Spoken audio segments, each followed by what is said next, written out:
Allahku, Allah pemberi. Abraham lagi happy dan enjoy. Bagaimana tidak? Allah berjanji bahwa keturunannya akan menjadi besar, akan menjadi bangsa yang diberkati. Namun, pada hari itu, Abraham kaget. Ketika Allah berkata, "Abraham, ambillah anakmu yang tunggal, yang kau sayangi, Ishak, pergilah ke Moria, dan persembahkanlah dia sebagai kurban bakaran di atas gunung." Saudara, kurban bakaran berarti anak itu dikurbankan seperti seekor anak domba. Maaf, disembelih lalu dibakar. Padahal Allah berjanji akan memberi keturunan yang banyak, dan dialah satu-satunya anak milik Abraham. Lalu bagaimana mungkin jika sang anak tunggal dibunuh, dikurbankan? Bagaimana dia bisa berketurunan yang banyak? Lalu apa yang terjadi? Kejadian bab 22 melaporkan Abraham patuh, taat 100%. Ia naik ke Gunung Moria bersama Ishak. Ishak membawa kayu bakar dan Abraham membawa pisau belatinya. Di tanjakan menuju gunung, sang anak berkata, "Ayah, ayah, katanya kita mau mempersembahkan kurban, tetapi kita hanya membawa kayu bakar. Di manakah sang anak dombanya, ayah?" Oh, kau bisa bayangkan perasaan hati Abraham seorang bapa. Ia pasti menatap ke langit, takut air matanya jatuh dan terlihat oleh sang anak. Ia pasti mengalihkan pikiran dan pertanyaan itu jauh. Sebab mestinya ia menjawab, "Kaulah domba itu, anakku sayang, anakku malang." Di atas puncak Moria, sesudah menyusun batu-batu altar, sesudah meletakkan kayu bakar dengan rapi, Abraham memandang anaknya dan dengan tangan gemetar mulai mengikatnya bagai anak domba dan meletakkannya di atas tumpukan kayu bakar. Anak itu tidak bertanya lagi. Dia diam, keluh. Ia tahu sekarang dialah anak domba itu. Dan dengan tangan gemetar berkeringat dingin, dengan nafas yang ditarik panjang sekali, Abraham mengacungkan tangan berpisau belati, siap mengorbankan anaknya. Saat itu juga seorang malaikat menangkap tangannya, mengagetkan dia dan sang anak. "Jangan bunuh anak itu. Aku tahu kau taat pada Allah. Engkau tak segan-segan mengorbankan anakmu bagi Allah. Lihat, itu ada domba jantan di belukar. Korbankanlah dia." Saudara, happy ending. Pengorbanan Ishak tidak jadi. Syukur. Tetapi kita belum selesai. Ada satu pertanyaan dasar dan besar belum terjawab. Mengapa Abraham, engkau begitu siap mengorbankan anak tunggalmu, pembawa keturunan sesuai janji Tuhan? Abraham tahu, Abraham sadar, Abraham percaya bahwa Allahnya adalah Allah yang memberi. A giver. Dia bukan hanya pencipta, dia pemberi. Jika Allah bisa beri satu anak, maka Allah bisa beri 1.000.000, 1.000.000.000 anak. Dan inilah the law of giving yang diimani Abraham. Jika saya juga memberi sang anak, maka sangat mudah juga Allah akan memberikan anak yang lain, yang lebih banyak seperti janjinya. Inilah the law of giving, bahwa takaran yang kau gunakan untuk memberi akan dipakai untukmu juga. Makin melimpah kau memberi, makin melimpah kau akan diberi. Hebatnya iman Abraham. Ketika kita berani memberi kepada Tuhan, nilai diri kita lebih meningkat di hadapan Tuhan. Dan Allah akan memberi kepada kita juga lebih berlipat ganda. Dari sinilah lahir kebenaran indah. Orang yang memberi takkan pernah kekurangan. Dan Tuhan memberkati orang yang memberi dengan sukacita.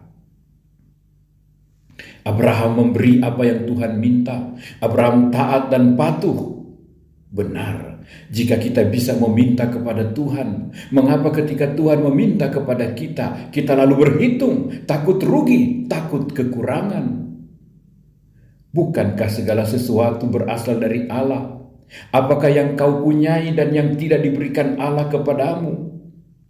Abraham menyadari hal ini, maka ketika Allah meminta anaknya, ia siap, ia patuh, ia taat, dan rela memberikannya.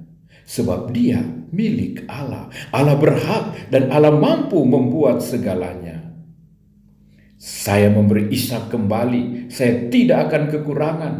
Pasti akan mendapat lebih banyak lagi. Dan dengar kata-kata Tuhan, Abraham, aku akan memberkatimu berlimpah-limpah, dengan keturunan sebanyak bintang dan pasir. Dan keturunanmu akan mendapat berkat, sebab engkau mentaati sabdaku. Hati Abraham ini, atau salah satu cara, adalah ungkapan hati Allah Bapa sendiri, yang tidak menyayangkan anaknya sendiri, tetapi menyerahkannya untuk kita, tebusan kita, keselamatan kita.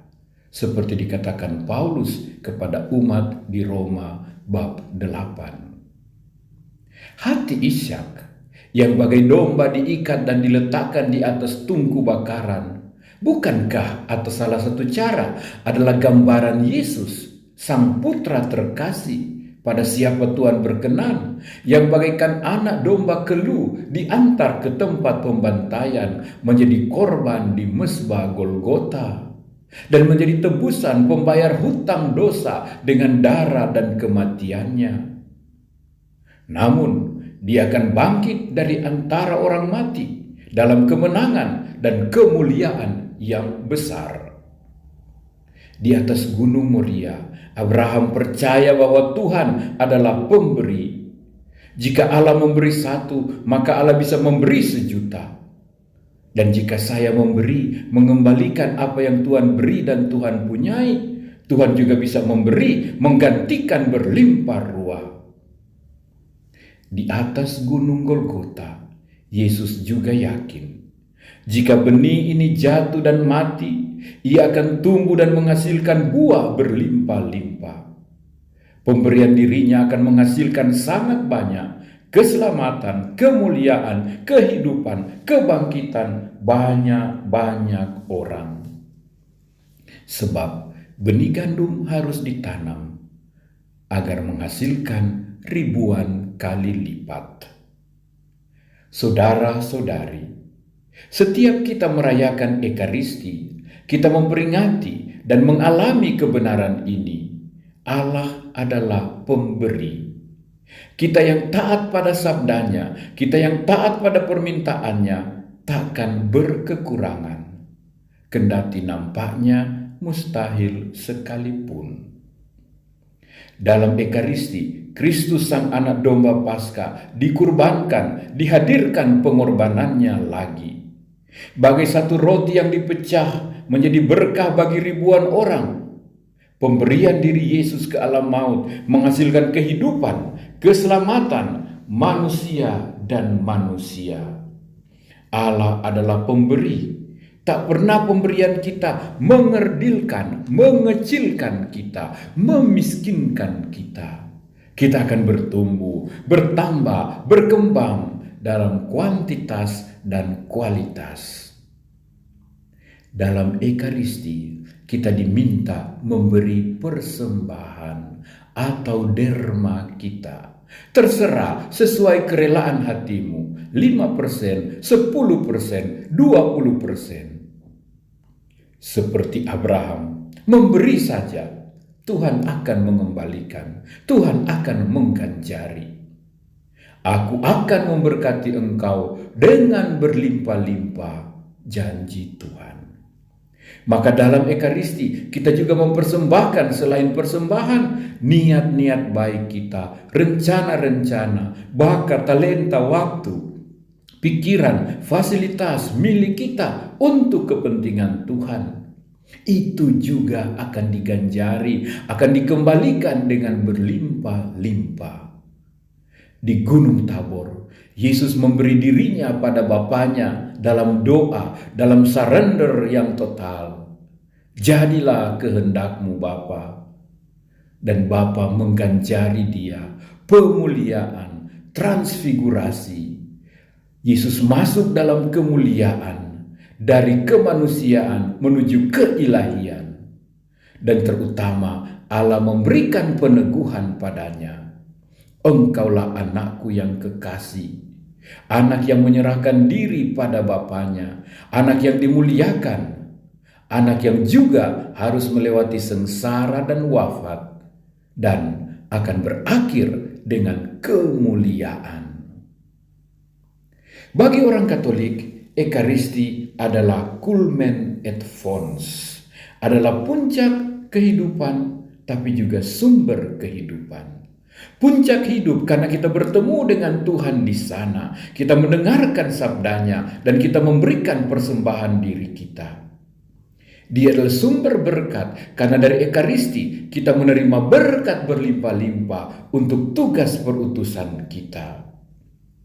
Ekaristi adalah mesbah Moria Abraham dan Ishak. Allahku pemberi, dia bisa beri satu, maka dia juga bisa beri 1.000.000, 1.000.000. Ekaristi adalah mesbah Golgota, di mana Kristus taat sampai mati, berserah, memberi diri sebagai persembahan hidup, patuh taat pada kehendak Bapa, di mana dia dimuliakan lewat kebangkitan yang menghidupkan dan yang mengangkat banyak jiwa untuk selamat.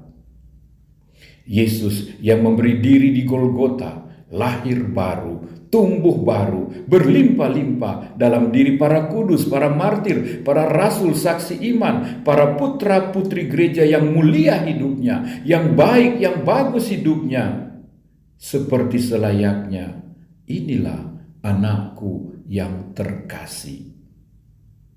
Saudara-saudari, saya berterima kasih kepada kamu semua yang setia merayakan Ekaristi juga di masa pandemi ini. Kamu siap naik, ikut mempersembahkan diri di mesbah Moria, di mesbah Golgota, di altar kudus ini. Di sini kamu mempersembahkan dirimu, kamu membawa dermamu, persembahanmu, niatmu, hidupmu. Percayalah, apa yang kamu berikan pada Tuhan di sini akan dibalas berlipat ganda, berlimpah-limpah. Terima kasih untuk setiap derma, donasi, persembahan yang tetap kamu berikan di altar ini, di masa pandemi, di masa resesi dan sulit ini. Bagaimana mungkin Tuhan tidak menghargai pemberianmu juga ketika engkau dalam kesulitan? Kepada teman-teman umat yang telah beraksi puasa pembangunan nyata, yang mendukung aksi puasa pembangunan, berbagi makanan dengan para pembersih jalanan, para pemulung di Sumompo, para penjual di jalanan. Kamu sudah memecah-mecahkan roti kamu bagi sesamamu. Kamu sudah memajukan dan mengembangkan upaya ekonomi sesama saudaramu. Kamu yang mempersembahkan tenaga, pikiran, dan waktunya. Terima kasih. Dengan rela hati, dengan murah hati, tanpa sungut-sungut. Ada juga yang belum bakase, tapi terlanjur menggerutu. Tuhan berkenan pada yang memberi dengan sukacita. Maka engkau sendiri akan bertumbuh dan bertambah dalam kualitas dan kuantitas. Saya sangat mengapresiasi paroki ini, mulai dari pastor paroki sampai umatnya. Mudah memberi, murah hati, dan happy dalam memberi. Setiap permohonan dana dari luar paroki, entah dari seminari, keuskupan, paroki-paroki diaspora, bahkan paroki-paroki di sekitar Manado, selalu dilayani. Dan lihat, selalu saja ada umat-umat di sini yang diberkati, yang dilipat gandakan, dan mereka terus memberi, terus berbagi, sebab Allahnya adalah pemberi. Terima kasih. Semoga di setiap Ekaristi kita boleh seperti Abraham dan Yesus sang anak domba, siap patuh, siap taat, siap berserah, siap memberi.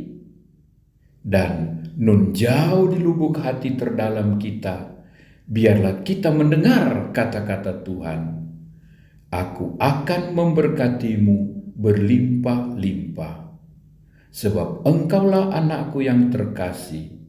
Aku berkenan padamu, aku akan memuliakan dikau.